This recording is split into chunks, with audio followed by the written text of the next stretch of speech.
Smoke stopped rising from Sarah Jenkins's chimney 3 weeks into the worst Montana blizzard in a century. Frost crept up her windows like a creeping paralysis. To the valley, the isolated widow was already a frozen corpse, but beneath the snowdrifts, a hidden inferno was quietly keeping her alive. Winter in the Bitterroot Valley does not announce itself. It simply arrives, dropping like a heavy iron shroud over the Montana landscape. By mid-November of 2024, the temperature had already plummeted to a bone-cracking 12 degrees below zero, and the local meteorologists on the crackling AM radio stations were warning of a historic deep freeze driven by an unrelenting Arctic vortex. For the residents of the valley, survival was a mathematics equation measured in cords of wood. A typical winter required 6 cords. This winter, the locals were frantically hoarding 10, sometimes 12. Chainsaws echoed through the pine forests from dawn until dusk. Driveways became fortresses built from split oak, ash, and Douglas fir, meticulously stacked and bound beneath heavy blue tarps. Thomas Gable, a retired corporate litigator from Chicago who had bought a sprawling 3-story cabin on the ridge, was the proudest of them all. His woodpile was a monument to his wealth and preparation. 15 cords of kiln-dried hardwood, delivered by flatbed trucks and stacked by hired hands. He liked to stand on his heated wraparound porch, mug of imported coffee in hand, and survey the valley below. Directly down the slope from Thomas's estate sat a modest, weathered A-frame cabin belonging to Sarah Jenkins. Sarah was 64, a retired high school biology teacher, and a widow of 2 years. Her husband, Arthur Jenkins, had been a quiet, intensely practical man, a structural engineer who spent his weekends tinkering in the dirt. When Arthur died suddenly of a massive coronary out by the mailbox, the entire town of Hamilton assumed Sarah would sell the property and move to an assisted living condominium in Missoula. She did not. She stayed out on the ridge, entirely alone, 5 miles from the nearest paved road. As the historic cold front bore down, Thomas Gable found himself staring down at Sarah's property with growing, morbid fascination. There was something profoundly wrong with her yard. It was completely bare. There were no wood racks. There were no tarps flapping in the bitter wind. There was not a single log, split or unsplit, resting against the cedar siding of her home. The only structure in her yard was an old, rusted tractor and a peculiar, flat concrete pad near the tree line that everyone assumed was the foundation for a greenhouse Arthur had never gotten around to building. "She's lost her mind," Thomas declared one afternoon at Caldwell's general store, stamping his snow-caked boots on the hardwood floor. He leaned over the counter, speaking loudly to Richard Caldwell, the store owner, and Brenda Miller, a local real estate agent who thrived on valley gossip. "I drove past the Jenkins place yesterday. Not a stick of firewood on the property. Nothing. I looked with my binoculars." Brenda clutched her insulated thermos, shaking her head. "Grief does terrible things to the mind, Thomas. I tried to call her last week to see if she needed me to pick up groceries. She told me she had everything she needed and hung up. I think she's given up." "Given up? She's going to freeze to death," Thomas said, a mix of indignation and self-righteousness coloring his voice. "The propane trucks can't get up the ridge anymore because of the drifts. If you don't have a wood stove burning 24/7, your pipes will burst and you'll be dead in your sleep. Should we call the county sheriff?" "And tell them what?" Richard asked, wiping down the register. "That it's illegal to not have a wood pile? Sarah isn't breaking any laws. She's a grown woman." "She's burning her furniture," Thomas insisted, his voice dropping to a conspiratorial whisper. "That has to be it. She's too proud to ask for help, so she's chopping up her dining room table to survive." Down in the A-frame cabin, Sarah Jenkins was not chopping up her dining room table.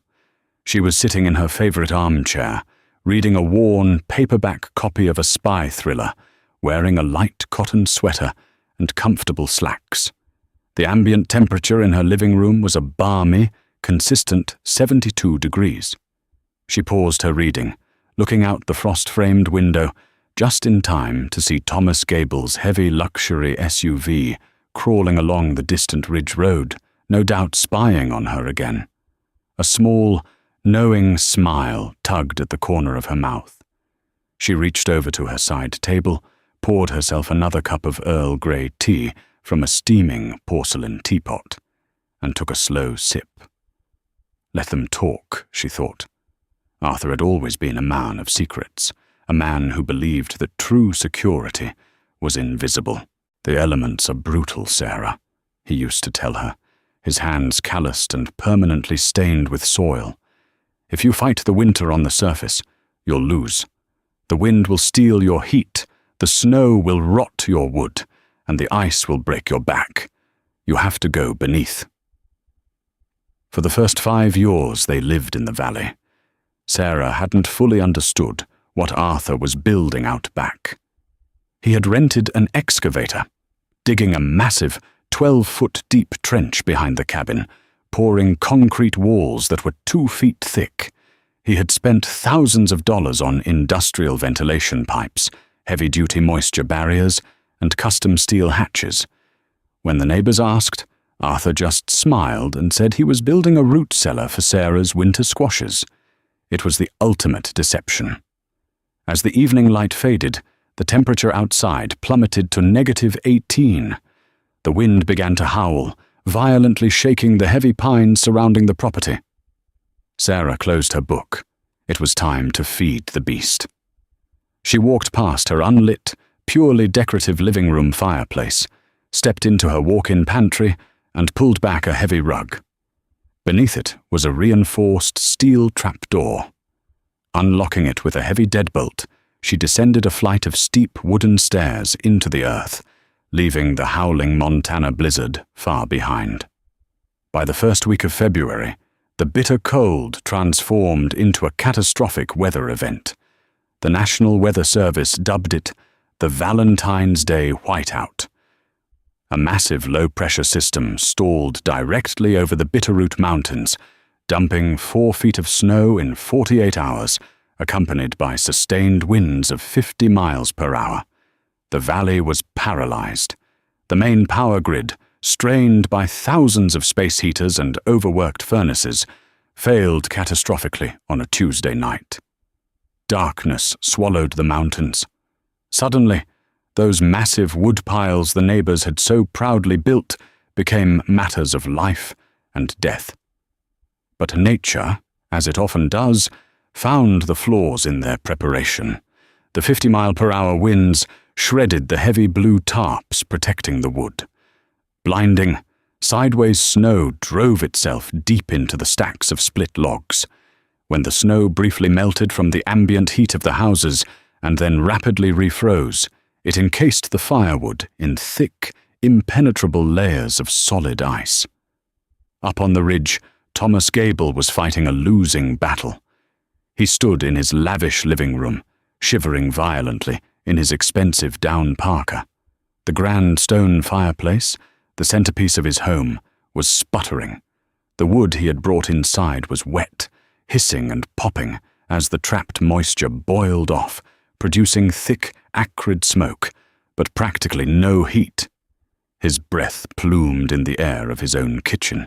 The temperature inside his house had dropped to 40 degrees and was steadily falling. He cursed loudly, kicking a half-frozen log on the hearth.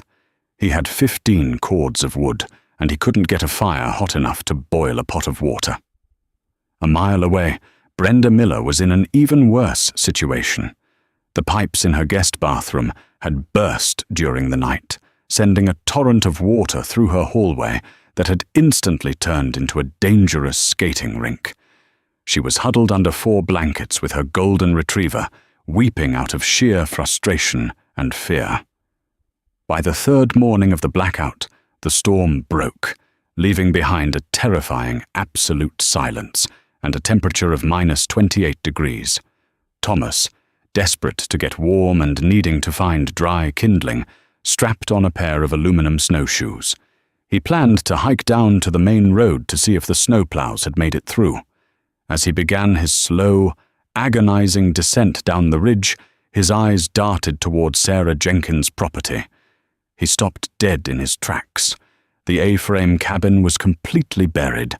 Snow drifted all the way up to the second-story eaves. But that wasn't what made Thomas's heart drop into his stomach.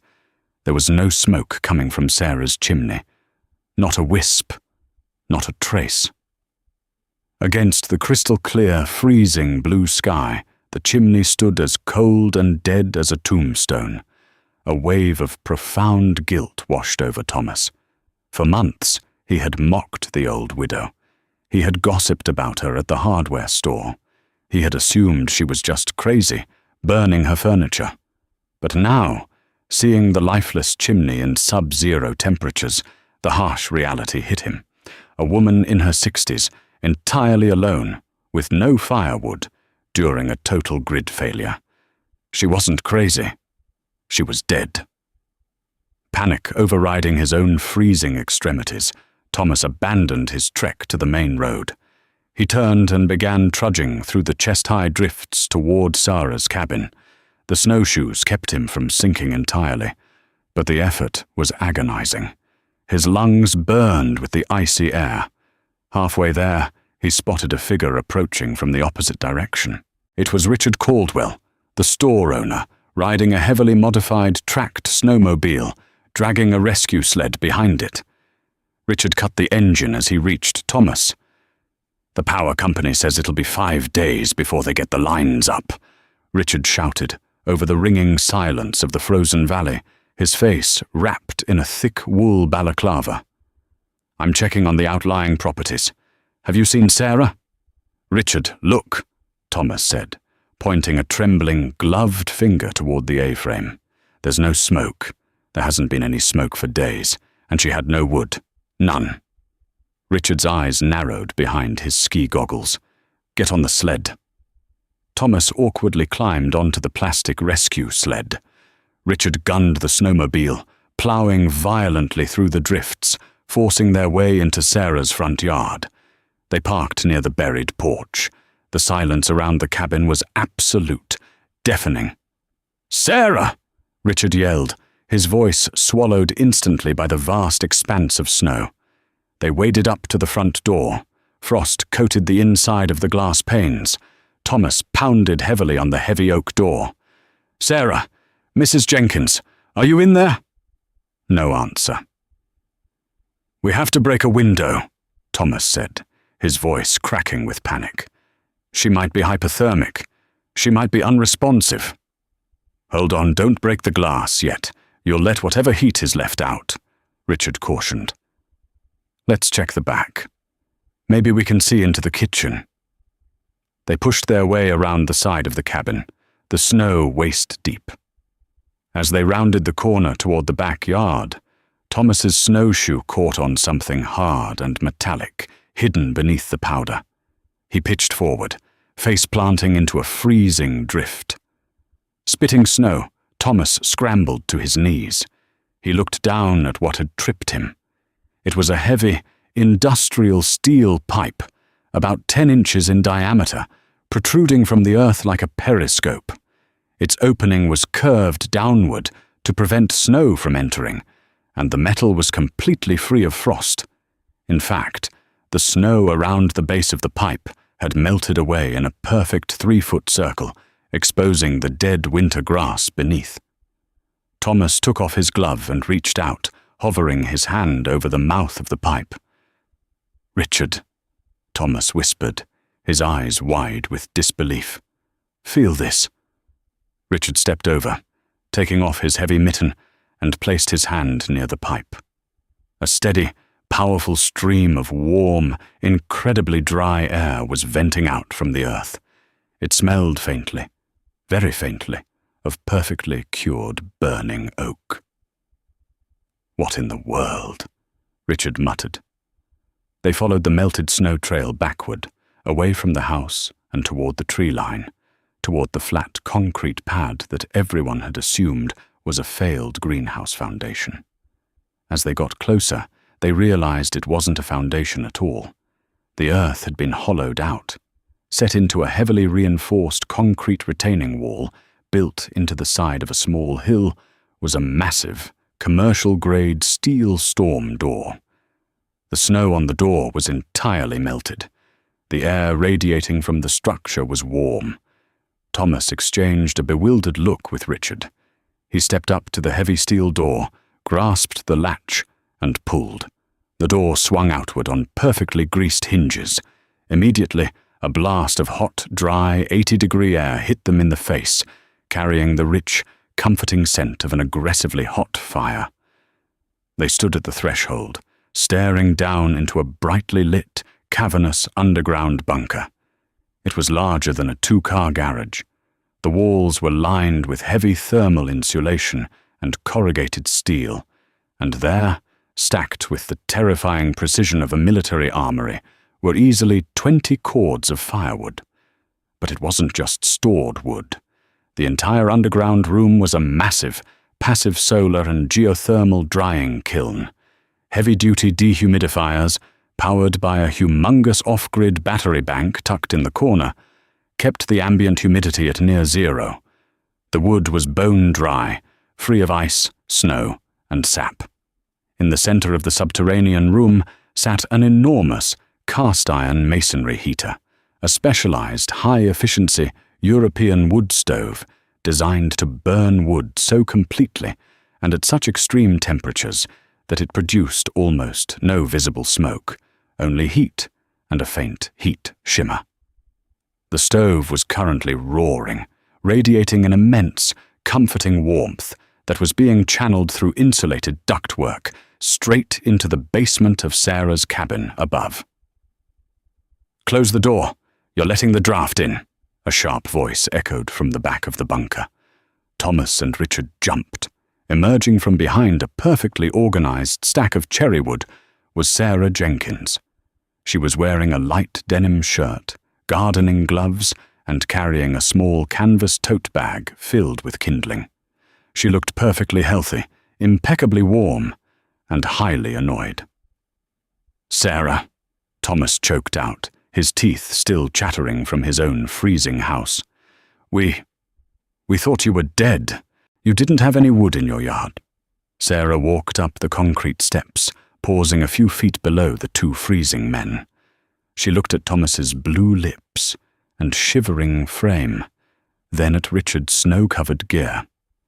"Wood left in the yard gets wet, Thomas," Sarah said simply, her tone devoid of malice, but filled with an undeniable quiet authority. "Wet wood rots. Wet wood freezes. Arthur didn't build this place to survive the winter. He built it to ignore it." She looked at the two men, their grand preparations rendered entirely useless by the storm, standing outside her hidden sanctuary. "Now," Sarah sighed, stepping back to hold the heavy steel door open wider. "Are you two going to stand out there, freezing to death, or are you coming inside for a cup of coffee?" Thomas Gable stepped across the steel threshold and felt his knees nearly buckle. The transition from a lethal -28-degree whiteout to a bone-dry 80-degree room was a physical shock. His frozen joints throbbed in protest as the ambient heat immediately began to melt the thick crust of ice on his parka. Richard Caldwell followed closely behind, pulling the heavy storm door shut.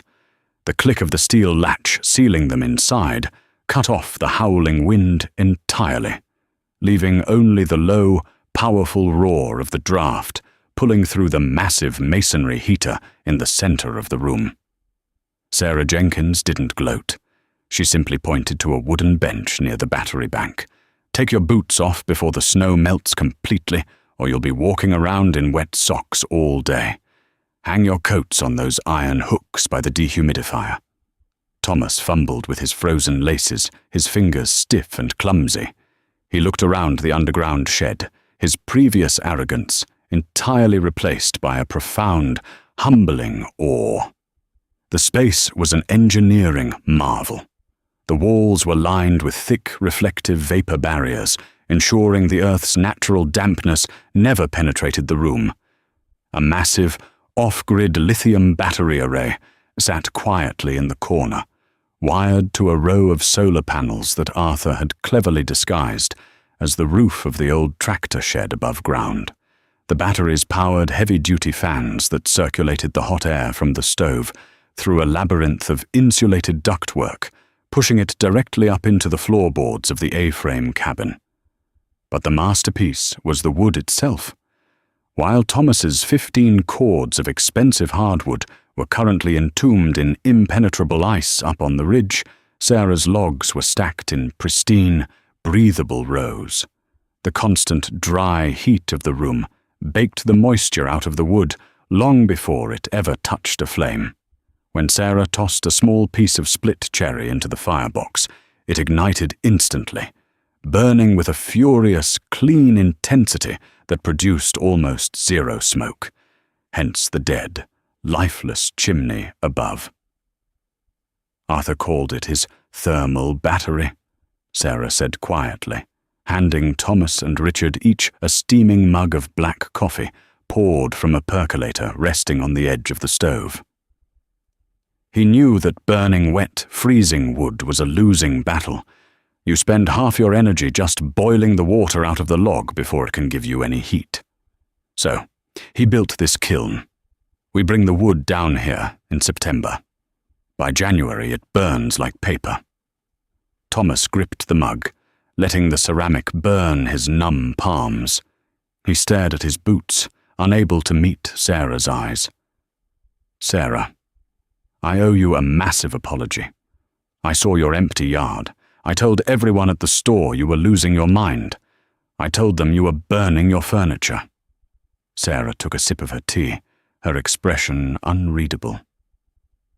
People in this valley like to put their survival on display, Thomas. They build their wood piles right by the road so everyone can see how prepared they are. Arthur was a quiet man. He believed that if you have to show off your armor, you're already vulnerable. Richard cleared his throat, the ice melting from his beard and dripping onto his flannel shirt. Sarah, this setup is incredible, but we have a massive problem up top. The grid is completely dead. The substation transformer on Route 93 blew out under the snow load. Power won't be back for almost a week. Sarah's brow furrowed. A week? In this freeze?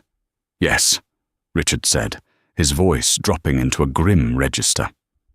Thomas's wood is frozen solid. He can't get a fire hot enough to keep his house above 40 degrees. Brenda Miller's pipes burst last night. Her house is a skating rink. The Henderson family down in the dip. They have a newborn, and they only rely on electric baseboard heaters. I was heading out to check on them when I ran into Thomas. The comforting roar of the masonry heater suddenly felt stark against the reality of the dying valley above them. Thomas looked up, desperation cracking his usually composed corporate demeanor. Sarah, they're going to freeze. We can't get the snowplows up here. We can't get the propane trucks.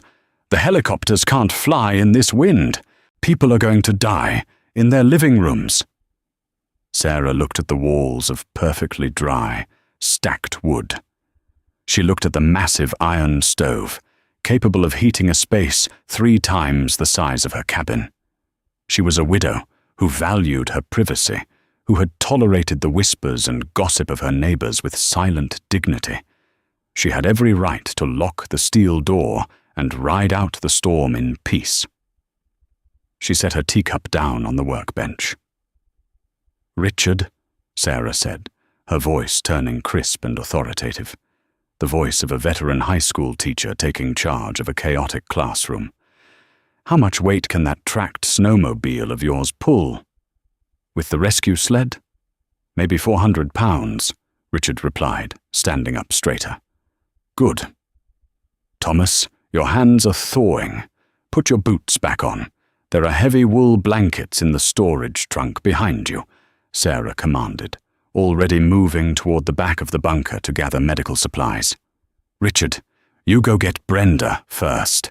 She's the closest and the most panicked. Bring her dog, too. Thomas, you're going to stay here and learn how to feed this stove properly. We're going to need to crank the output to maximum. If we're bringing the ridge down here, we need it hot. The next 48 hours became known among the locals as the Bitterroot Airlift, though it happened entirely on the ground. Richard Caldwell pushed his modified snowmobile to the absolute breaking point. The storm had broken, but the residual wind whipped the loose snow into blinding whiteouts, dropping the wind chill to a lethal -40. His first trip brought a weeping, severely hypothermic Brenda Miller down the ridge. When Richard carried her through the heavy steel doors of the bunker, she collapsed onto a cot, shaking violently as the 80-degree air hit her frozen skin. Her golden retriever curled up instantly beneath the radiant heat of the stove, refusing to move. Thomas Gable, stripped of his expensive parka and sweating in a t-shirt, took over as the bunker's quartermaster. The wealthy retired litigator hauled heavy loads of dry ash and oak, feeding the voracious masonry heater under Sarah's strict instructions. Every time he opened the cast-iron door, the blinding orange light of the fire illuminated his exhausted, soot-stained face. He had never worked so hard in his life, and he had never felt so useful. By nightfall of the second day, the underground shed had transformed into a crowded triage center. 14 people and 3 dogs were camped in the subterranean room and the basement of the A-frame above. The Henderson family arrived just as the sun set, clutching their heavily bundled newborn. Sarah immediately cleared a space nearest the radiant brick wall for the mother and child, bringing them hot broth and dry clothes. The atmosphere in the bunker was surreal. Outside, the valley was locked in a deadly, silent freeze that was destroying millions of dollars of property. Inside, bathed in the amber glow of the fire and the hum of the battery fans, the neighbors sat on folding chairs and cots, sharing food they had salvaged from their freezing kitchens. There was a profound sense of leveling. Thomas Gable's millions in the bank and 15 cords of wet wood meant absolutely nothing. Brenda Miller's local social status was irrelevant. The only currency that mattered in the subterranean room was dry wood and radiant heat, and it was entirely controlled by the quiet widow they had all underestimated. "I don't know how we'll ever repay you, Sarah," Brenda whispered, late on the 3rd night.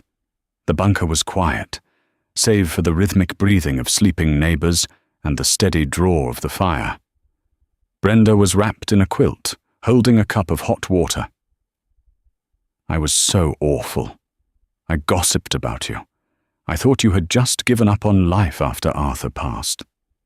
Sarah, sitting in her armchair with her paperback novel, didn't look up from the page. "Grief makes you do 2 things, Brenda. It either makes you stop caring about tomorrow, or it makes you prepare for it obsessively. Arthur gave me the tools to prepare. I just kept the fire burning." Thomas, sitting on a log near the stove with a heavy iron poker in his hand, looked at Sarah. "He was a genius, Sarah. This whole system, it's perfect." "It's not perfect, Thomas," Sarah smiled faintly, finally looking up. "It's just hidden. People spend so much time fighting the surface elements, trying to prove they can withstand the storm. Sometimes, the smartest thing you can do is just step out of the wind entirely." 5 days after the blackout began, the heavy thrum of a power company helicopter broke the silence over the ridge. Hours later, the distant hum of the Route 93 substation transformer echoed through the valley. One by one, the neighbors emerged from the subterranean shed, squinting against the harsh glare of the sun on the snow. They returned to homes with burst pipes, ruined drywall, and dead houseplants. They faced weeks of expensive repairs. But they were alive. Thomas Gable was the last to leave. He stood at the threshold of the steel door, looking back at the glowing masonry heater, then up at the buried A-frame cabin.